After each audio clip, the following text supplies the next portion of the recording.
안녕하세요. 라디오처럼 듣는 세계적인 운동 정보입니다. 수만 편의 논문을 AI와 분석하고 대신 읽어드립니다. 이제 매일 운동하면서 편하게 듣기만 하세요.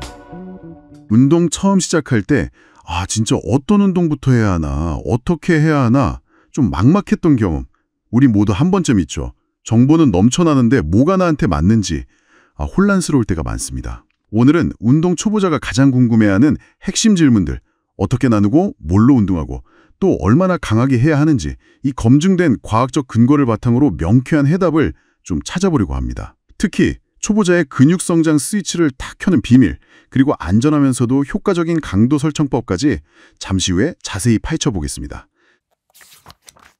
성공적인 운동 습관을 만들 때 특히 처음 시작하는 분들은 계획의 기초가 참 중요하다고 하잖아요. 네, 맞습니다. 뭐랄까, 어떻게 운동을 나눌지, 뭘 할지, 또 얼마나 세게 할지 이 세 가지가 핵심 질문일 텐데요. 우리 몸이 초반에는 훈련 자극에 되게 민감하다고 하니까요. 네, 아주 중요하죠. 특히 초보자 단계에서는 훈련 빈도를 좀 확보하는 게 좋거든요. 그래서 가장 효율적인 방법은 보통 전신을 한 번에 다 하거나 아니냐 상체랑 하체 이렇게 나눠서 격일로 하는 이분할 방식입니다. 전신이나 이분할이요? 네, 많은 분들이 흔히 그 브로 스플릿이라고 부르는 거 있잖아요. 월요일엔 가슴, 화요일은 등 이런 식으로 요일마다 한 부위씩 하는 거요. 네네, 많이들 그렇게 하죠. 근데 사실 생리학적으로 보면 초보자한테는 그게 꼭 최선은 아닐 수 있어요. 핵심은 이제 근단백질 합성, MPS 활성화 주기에 있거든요. 근단백질 합성, MPS요. 이게 근육이 만들어지는 그 과정과 직접 관련이 있는 거죠? 네, 맞아요. 우리가 웨이트 트레이닝으로 근육에 자극을 딱 주면 손상됐던 근육세포가 회복되면서 더 강하게 만들어지는데 이때 단백질 합성이 활발해지는 거죠. 근육 성장의 핵심 원리예요. 네. 근데 중요한 건 초보자들은 운동하고 나서 이 MPS가 길게는 한 48시간, 심지어 72시간까지도 꽤 높은 수준으로 유지된다는 연구들이 있어요. 거의 이틀에서 사흘이네요. 네, 그렇죠. 그러니까 한 번 운동하면 몸이 한 이틀 정도는 계속 근육 만들 준비가 되어 있는 상태인 거예요. 와, 그럼 그 성장 기회의 창이 그만큼 열려 있다는 거군요. 그렇다면 일주일에 한 부위만, 예를 들어 월요일에 가슴 운동하고 다음 주 월요일까지 그냥 두는 건? 그렇죠. 나머지 5일 동안은 MPS가 이미 좀 떨어져 있을 테니까 어떻게 보면 성장 기회를 놓치는 거죠. 아깝네요, 정말. 반면에 전신이나 이분할은 한 48시간, 72시간마다 다시 자극을 주니까 그 MPS 활성화 상태를 더 자주 만들 수 있어서 훨씬 유리하겠네요. 정확합니다. 그게 초보자한테 전신이나 이분할을 추천하는 아주 큰 이유 중 하나예요. 그리고 또 다른 이유도 있는데요. 네, 어떤 거죠? 초보자는 아직 근육이랑 신경계 연결, 그 근신경계가 발달이 덜 돼서 특정 근육만 딱 떼어서 사용하는 게 좀 어려워요. 맞아요. 자극 주기 어렵다고들 하죠. 네, 그래서 전신 운동이나 상하체 분할은 스쿼트나 데드리프트처럼 여러 근육이랑 관절을 같이 쓰는 동작들이 많잖아요. 이게 몸 전체의 협응력을 길러주고 또 각 근육이 어떻게 힘쓰는지 느끼는 자극점 찾는 능력도 키워주거든요. 아하. 그러니까 단순히 빈도 문제뿐만 아니라 운동 기술 배우는데도 이게 더 과학적이고 전략적인 거죠. 그렇군요. 그럼 분할법은 알겠는데 그 안에서 구체적으로 어떤 운동을 해야 할까요? 종류가 너무 많아서요. 핵심은 다관절 복합 운동, 이걸 프로그램 중심에 두는 겁니다.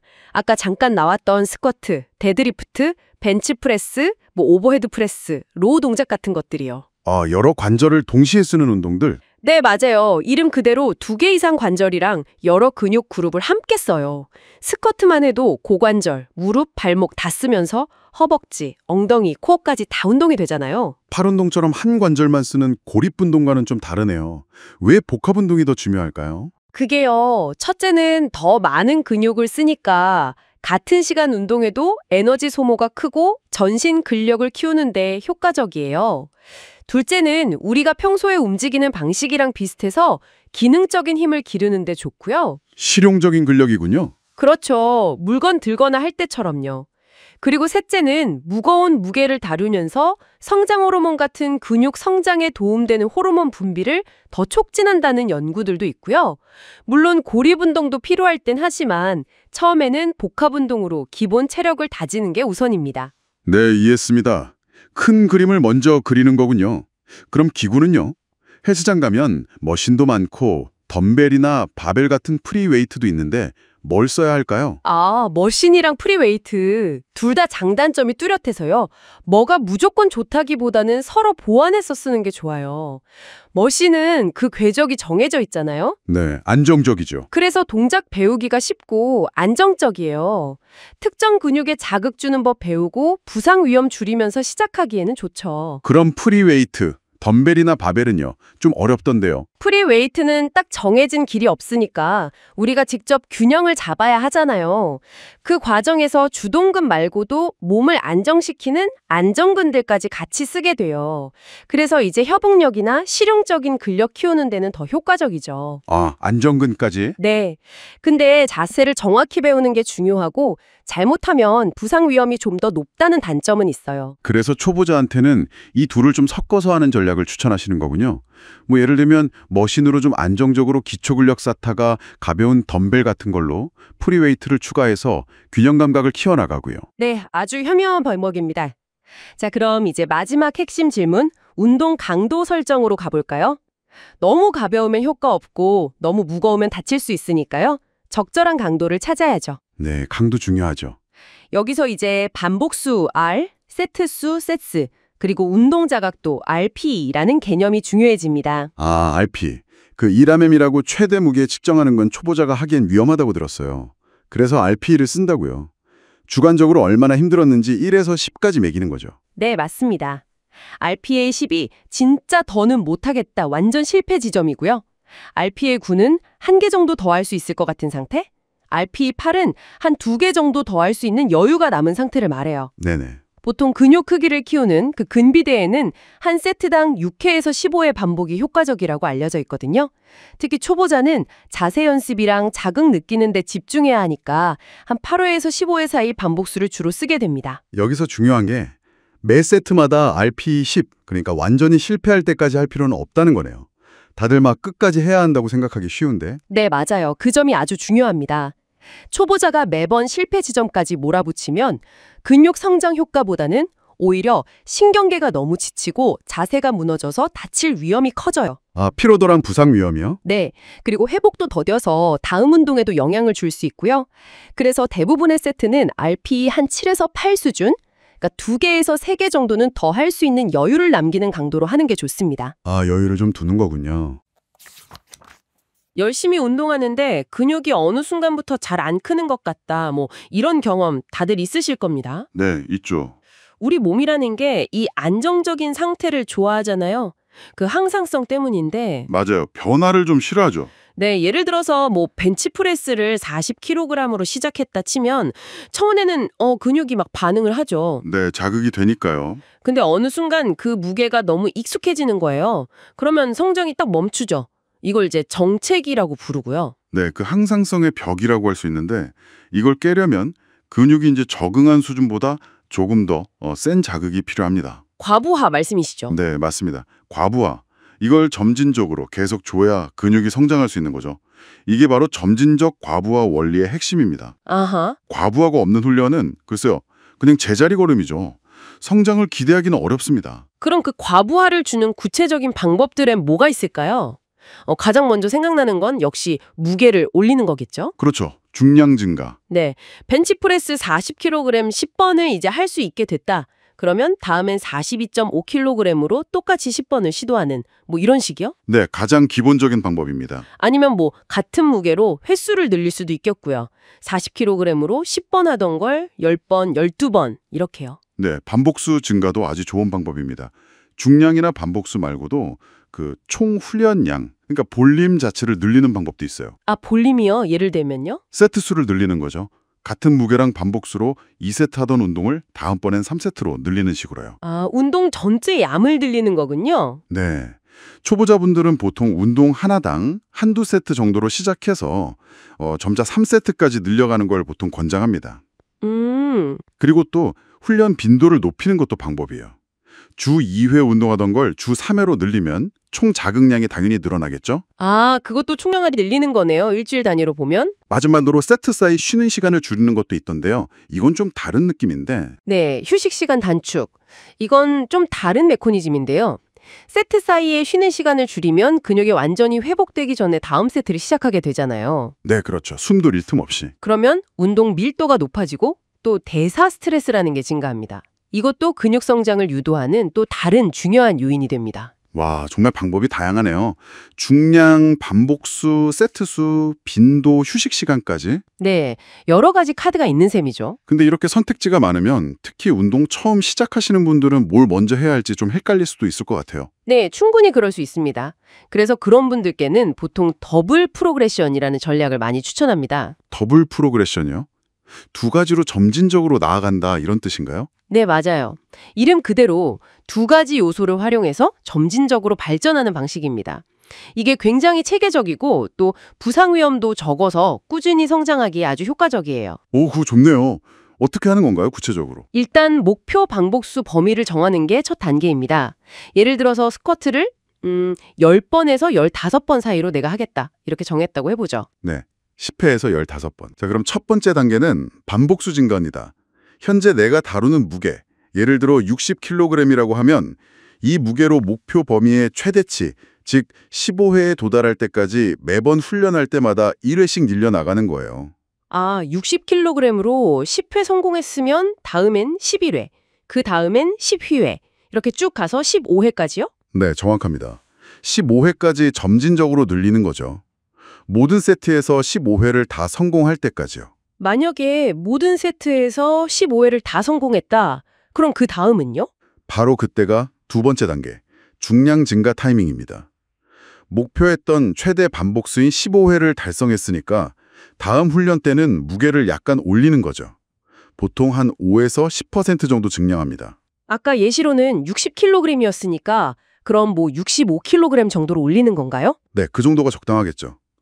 65kg으로 올리고 나서는 다시 목표 반복수 범위의 최소치, 즉 10회부터 시작하는 겁니다. 아, 무게 올리고 다시 10회부터 시작해서 15회까지 반복수를 늘려나가는 그 첫 번째 단계를 또 반복하는 거군요. 맞습니다. 그 과정을 계속 반복하는 거예요. 아, 이게 되게 좋은 게 매번 훈련할 때마다 딱 1회만 더 하자는 아주 작지만 되게 명확한 목표가 생기는 거네요. 네, 바로 그 점입니다. 뭔가 달성 가능한 목표가 눈앞에 있으니까 꾸준히 하기에 동기부여도 잘 될 것 같고요. 네, 그게 더블 프로그레션의 가장 큰 장점 중 하나예요.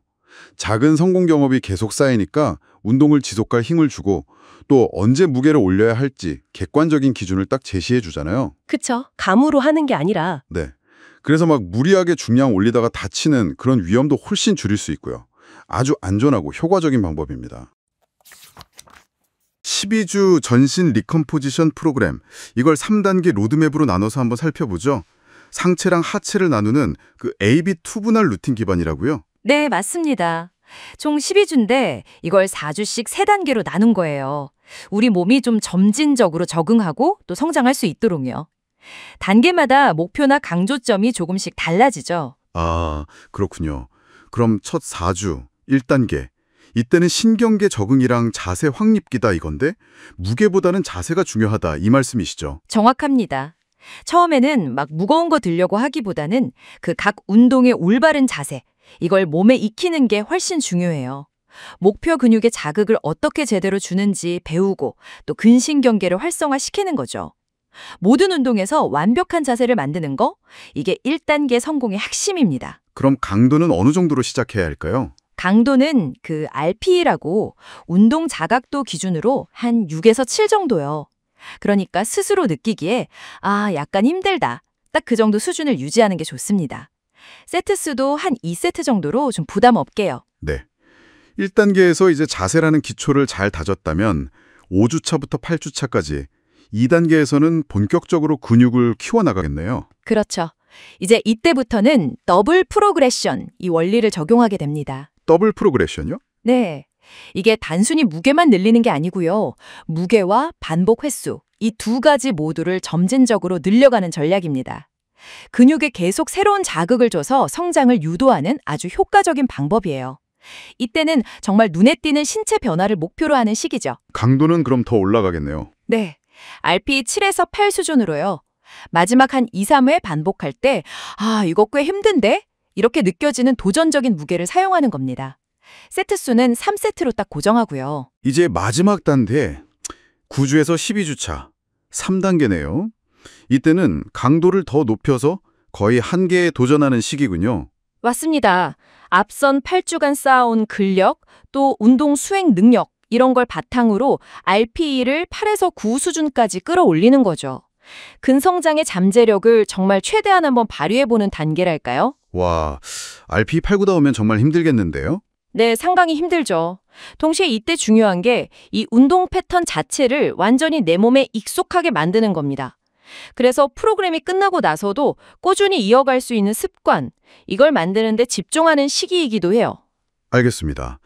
프로그램 전체적으로는 상체 중심의 운동 A랑 하체, 코어 중심의 운동 B, 이렇게 이분할 방식이라고 하셨는데 주 몇 번 정도 하는 게 일반적일까요? 보통은 주 3회나 4회를 권장합니다. 주 3회나 4회요? 네. 만약 주 3회 한다면 월요일에 A, 수요일 B, 금요일 A 이런 식으로 하고요. 다음 주는 순서를 바꿔서 B, A, B 이렇게 번갈아 하면 좋습니다. 아, 매주 순서를 바꿔주는군요. 그렇죠. 주 4회 스케줄은 월요일 A, 화요일 B, 하루 쉬고 목요일 A, 금요일 B 이런 식으로 하면 더 많은 훈련량을 가져갈 수 있고요. 네. 이게 초보자부터 중급자까지 각 부위에 좀 집중하면서도 또 충분히 회복할 시간을 확보할 수 있는 상당히 효율적인 방식입니다. 좋습니다. 그럼 구체적인 운동 예시를 좀 볼까요? 운동 A, 상체 운동부터. 첫 번째가 체스트 프레스 머신이네요. 네, 가슴, 어깨 그리고 팔 뒤쪽 삼두근까지 단련하는 아주 대표적인 운동이죠. 특히 머신을 사용하니까 비교적 안정적인 자세로 할 수 있어서 초보자분들이 가슴 근육 자극점을 찾고 또 미는 힘을 기르기에 아주 좋습니다. 자세에서 특별히 신경 쓸 부분이 있을까요? 수행할 때는 안정성이 중요하니까 양발 바닥, 엉덩이, 등 전체, 그리고 머리까지 이 총 5지점이 벤치나 기구에 딱 닿도록 하는 5점 접지를 유지하는 게 중요합니다. 5점 접지요. 네, 그리고 의자 높이는 손잡이가 가슴 중앙 정도 높이에 오도록 조절하고 가슴을 살짝 이렇게 들어 올린 자세, 체스트업 자세를 유지해야 하고요. 밀 때 주의할 점은요? 밀 때 어깨가 앞으로 이렇게 말려 들어가거나 위로 으쓱 올라가지 않도록 주의해야 합니다. 만약에 자꾸 그런다면 이건 무게가 너무 무겁거나 자세가 잘못됐다는 신호니까 무게를 낮추고 자세부터 다시 점검하는 것이 좋습니다. 알겠습니다. 다음 등 운동으로 렛 풀다운이 있군요. 이건 턱걸이가 좀 어려운 분들한테 좋겠어요. 맞습니다. 광배근을 주로 발달시켜서 넓은 등을 만드는 데 아주 효과적인 운동이죠. 렛 풀다운 자세는 어떻게 잡아야 할까요?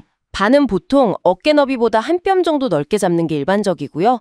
무릎 패드에 허벅지를 단단히 고정시켜서 당길 때 몸이 들썩이지 않도록 해야 합니다. 네. 핵심은 팔꿈치를 그냥 아래로 당기는 게 아니라 약간 옆구리 쪽으로 끌어내린다는 느낌으로 발을 쇄골 아랫부분까지 당기는 건데요. 팔 힘으로만 당기는 게 아니군요. 그렇죠.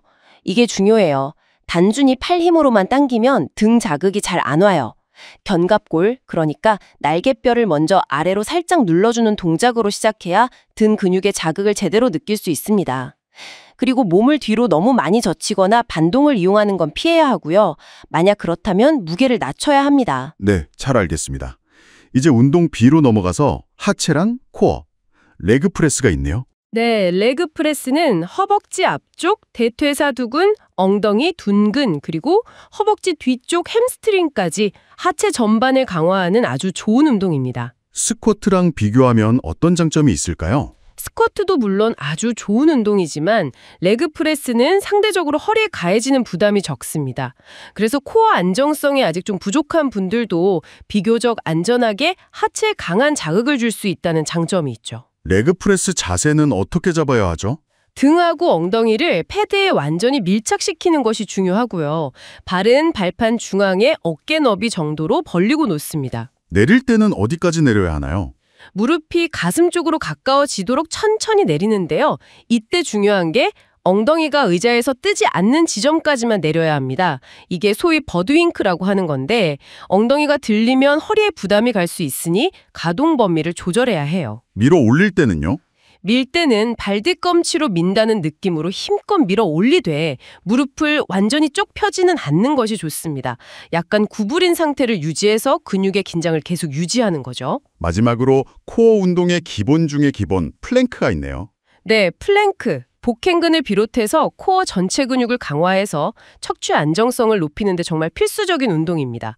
어떻게 보면 모든 웨이트 트레이닝의 기초가 된다고 할 수 있죠. 자세는 어떻게 잡는 게 정확한가요? 팔꿈치를 어깨 바로 아래에 딱 수직으로 두고요. 머리부터 발끝까지 몸이 일직선이 되도록 만듭니다. 아, 일직선 유지가 중요하군요. 네, 특히 복부랑 엉덩이에 힘을 꽉 주어서 허리가 아래로 쑥 처지거나 반대로 엉덩이가 너무 위로 솟지 않도록 유지하는 것이 중요합니다. 자세가 무너지지 않는 선에서 최대한 오래 버티는 걸 1세트로 하면 됩니다. 운동 시작하고 나면 다들 그 체중계 숫자만 보게 되죠. 네, 아무래도 그렇죠. 그런데 사실 근육이라는 게 지방보다 밀도가 높잖아요. 아, 네네. 부피는 작아도 무게는 더 나가는. 맞습니다. 그래서 운동으로 지방이 줄고 근육이 딱 붙기 시작하면 체중은 그대로거나 아주 약간 오히려 늘 수도 있어요. 특히 초반에 그런 경우가 많다고 들었어요. 네, 몸이 탄탄해지는 과정이니까요.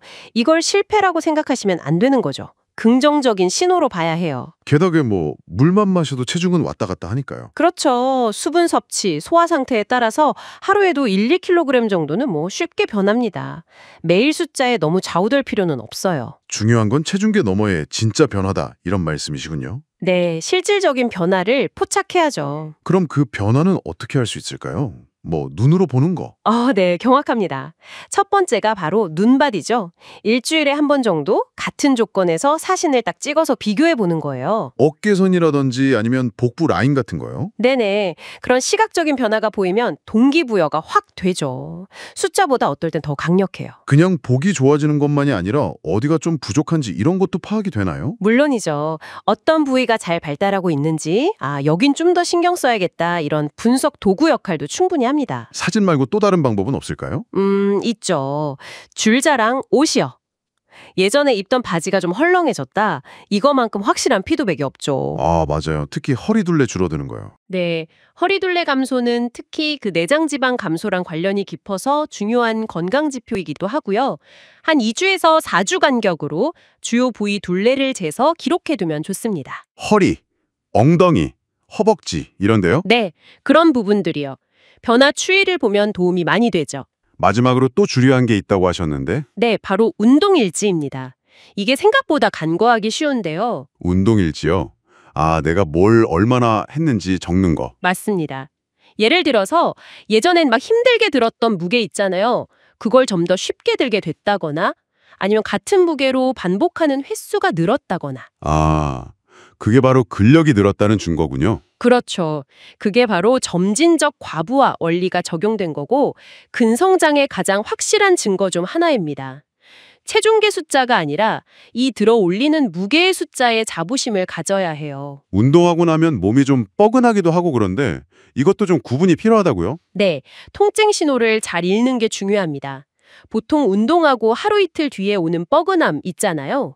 네, 약간 기분 좋은 통증 같은 거요. 맞아요. 그게 지연성 근육통, DOMS라고 부르는 건데 이건 근육이 회복하고 성장하는 과정에서 나타나는 꽤 긍정적인 신호예요. 아, 그럼 그건 괜찮은 거군요. 네, 보통 가볍게 움직여주거나 쉬면 2, 3일 안에 좋아지고요. 그런데 좀 조심해야 하는 통증도 있다고요? 네, 그게 나쁜 통증이죠. 주로 관절 쪽에서 날카롭게 찌르듯이 아픈 거예요. 운동 중에 갑자기 악 소리 나게 아프거나 쉬는데도 계속 아픈 거 말씀이시죠? 맞습니다. 그런 건 단순 근육통이 아닐 가능성이 높아요. 부상 신호일 수 있으니 즉시 운동을 멈추고 계속 아프면 꼭 전문가 진료를 받아야 합니다. 예를 들면 어떤 경우가 있을까요? 가령 스쿼트를 하는데 무릎 앞쪽이 계속 날카롭게 아프다. 그러면 자세 문제일 수도 있고 아니면 그냥 그 부하를 무릎이 견디기 힘든 상태일 수도 있어요. 그럴 때는 어떻게 해야 하죠? 그럴 때는 이제 무릎 부담이 좀 덜한 운동, 예를 들어 레그 익스텐션 같은 걸로 허벅지 근육을 먼저 좀 키우고 나서 다시 스쿼트를 시도하는 거죠. 아, 몸이 보내는 신호를 잘 듣고 좀 다른 방법으로 접근해야 하는군요. 네, 맞습니다. 몸의 소리에 귀 기울이는 게 중요해요. 자, 이제 꾸준히 운동해서 초보 티를 좀 벗어난 것 같다 싶을 때요. 이때부터는 또 다른 전략이 필요하다고요? 네, 맞아요. 이제 좀 더 장기적인 성장을 위해서는 체계적인 계획이 필요해지는 시점이죠. 첫 번째로 생각해 볼 수 있는 게 디로딩입니다. 디로딩이요? 그건 뭔가요? 디로딩은 계속 고강도로만 훈련하면 몸에 피로가 쌓이거든요. 특히 신경계나 관절에요. 네네. 이걸 풀어주기 위해서 의도적으로 훈련 강도나 양을 확 줄이는 기간을 갖는 거예요. 전략적인 휴식이죠. 아, 그냥 쉬는 게 아니라 계획적으로 강도를 낮추는 거군요. 네. 보통 한 4주에서 8주 열심히 했으면 한 주 정도는 평소 무게의 한 40에서 60% 정도로 가볍게 하거나 횟수를 줄이는 시기죠. 그렇게 하면 뭐가 좋아지나요? 오버트레이닝을 막아주고요. 몸이 완전히 회복하면서 이전보다 더 강해질 수 있는 그 초과 회복의 기회를 만드는 겁니다. 더 나아가기 위한 투자라고 보시면 돼요. 좋은 전략이네요. 또 다른 건요? 두 번째는 분할법을 좀 더 신경 쓰는 겁니다. 운동 가능한 날짜에 맞춰서 훈련 부위를 나누는 거죠. 아, 뭐 상체 운동날, 하체 운동날 이렇게요? 네, 그런 식입니다. 예를 들어 일주일에 4번 운동한다면 보통 상체, 하체 이렇게 2분할로 많이 하고요. 주 5회 이상이면요? 그럴 땐 보통 3분할, 미는 운동, 가슴, 어깨 3두, 날, 당기는 운동, 등 2두날, 그리고 하체 날. 이런 식으로 나누면 각 근육에 충분한 자극이랑 회복 시간을 줄 수 있죠. 네, 효율적이겠네요. 마지막 개념은 뭔가요? 마지막은 주기화라는 개념인데요.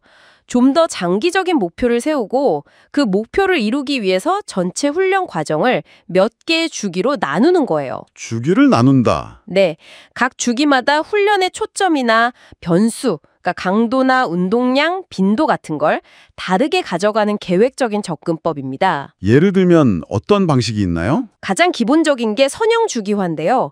이건 몇 주나 몇 달에 걸쳐서 점진적으로 무게를 늘려나가서 특정 시점에 최대 근력을 찍는 걸 목표로 하는 방식이고요. 아, 점점 강도를 높여가는. 네.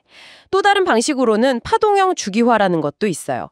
이건 주 단위나 심지어 운동 세션 단위로 고강도랑 저강도 혹은 근력 훈련이랑 근비대 훈련의 초점을 이렇게 파도처럼 바꿔가면서 다양한 자극을 주는 방식입니다. 와, 정말 체계적이네요. 네, 좀 더 계획적으로 접근하는 거죠. 결국 이런 디로딩 분할법, 주기화 같은 방법들을 통해서 훈련에 좀 더 장기적인 안목과 계획을 세우는 게 꾸준한 성장의 핵심이 되겠군요.